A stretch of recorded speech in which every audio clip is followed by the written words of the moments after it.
this has been an incredible journey to get to this point today for a lot of people.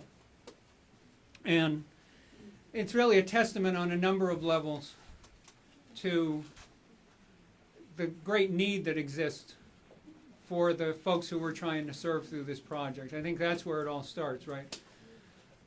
Technology is moving at 100 miles a minute, and either everybody's going to get on board and benefit from that, or a lot of people are going to be on board and benefit, and some people are going to even have their lot in life left further behind. And we're committed to not doing that.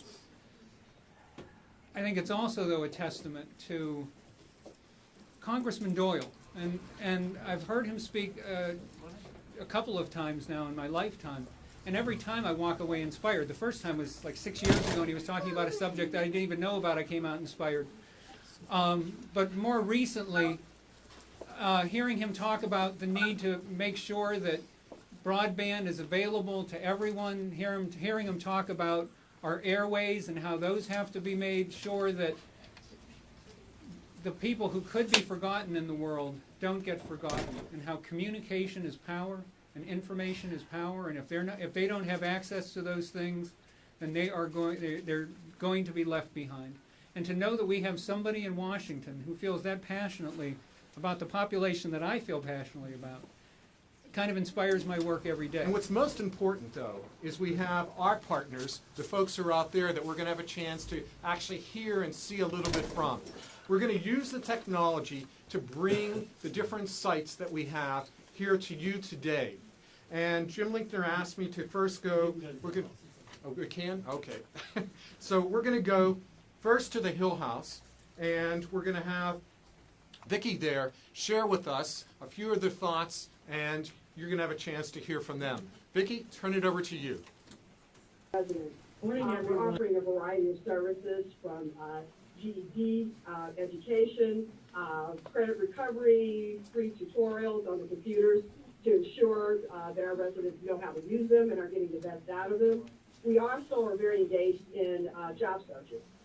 We know that statistically it's been very important that those people who have not had access to technology often don't have access to jobs. We are in the Hilltop. We are in 15210 if you are zip code literate.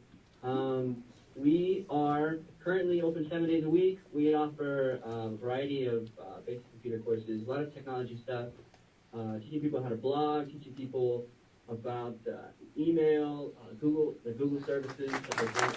Thank you. This is exciting personally for me. This is the culmination of a lot of work and effort by a number of partners.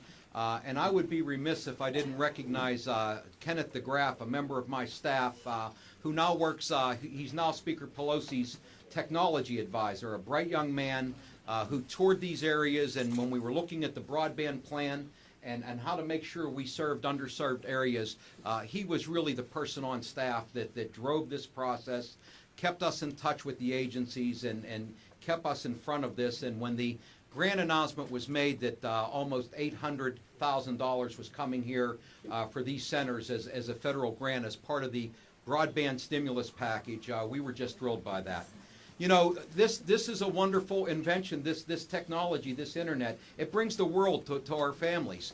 I think about growing up as a kid and knowing people in my neighborhood that never got outside the neighborhood they lived in and never saw any other part of the world except that little piece of the world that they lived in.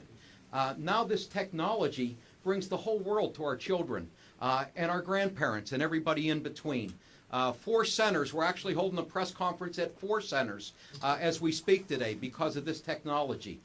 It's the most wonderful, terrible invention ever, the internet. As someone that gets lots of internet rumors and myths thrown at me, but it's this great tool for communicating. But it has to be accessible for everyone if we're going to benefit as a society. And the reality is, in many rural parts of this country and in many urban parts of this country, there are underserved or non-served areas. One of the things we tried to do with the National Broadband Strategy is to make sure that we got people connected, not only out in the hinterlands, but also in inner cities where people didn't have access to these facilities because of economic circumstances. You know, much has been said about the stimulus. I happen to be someone who supported the stimulus package strongly, and if I found any fault with stimulus, it was that we didn't do enough of it, not that it failed. $7 billion nationally from stimulus went into programs like this for broadband to make sure that we could start to serve these underserved areas. We have to put these tools in the hands of our kids that don't have access to this. This economy is tougher than ever.